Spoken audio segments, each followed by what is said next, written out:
Mas pipiliin ko nakikita ko mga anak. Kahit ako, ano sige, sige, tatanggapin ko ako. Kung yan ang paraan para tumahimik ka, gagawin ko. Hindi na mapapakita ko. Titayo ko.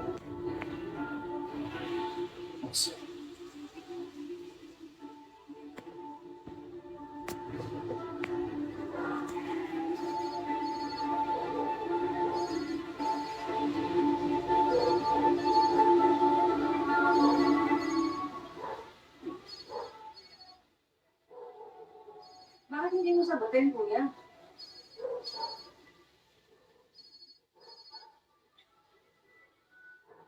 Alam mo, nangako kasi ako kay Lucel.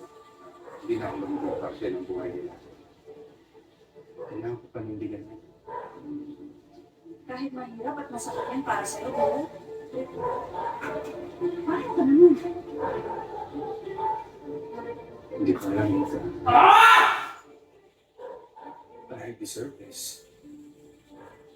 I deserve all of this. Ang laki ng kasalanan ko sa kanila. Lalong-lalo na kay Rosel. Siguro nga, mas mabuti yung hindi na ako magiging parte ng pamilya nila. Para wala ng gulo. Pero sa totoo lang, actually, I'm happy. Dahil nasa poder na ni Rosel ang dalawang anak ko. At alam,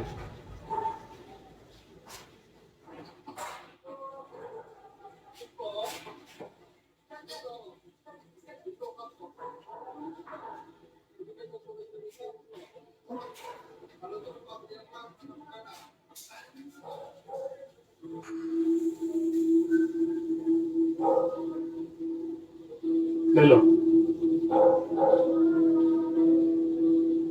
okay ka lang? Simangot ka dyan. Problema natin. Hindi ganun kadali yung sa'yo. Try this? You can try this?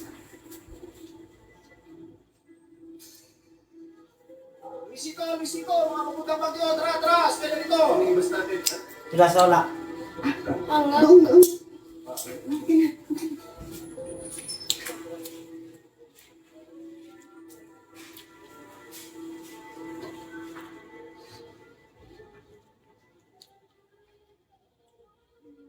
Ay, malaking paglalagyan ko ng tiba na ito. Aling Malu? Ano ba? Si Aling Malu! Aling Malu! Aling Malu! Aling Malu! Aling Malu! May damil. Aling Malu? Sino ginawak mo? Si Aling Malu.